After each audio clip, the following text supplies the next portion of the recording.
Hey guys, welcome back to TechMan. Today, let me show you Utua Credit Card Review. Scam or legit? Utua isn't a bank or credit card issuer.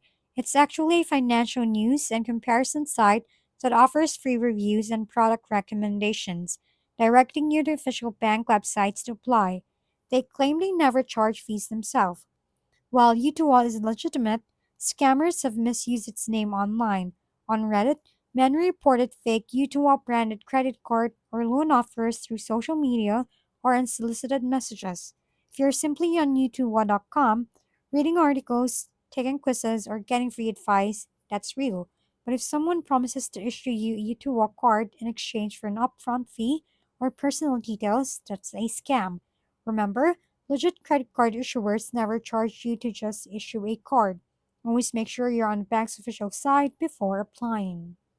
If we've been helpful, kindly give us a thumbs up and don't forget to hit the subscribe and bell button for more contents. For any questions and suggestions, comment down below.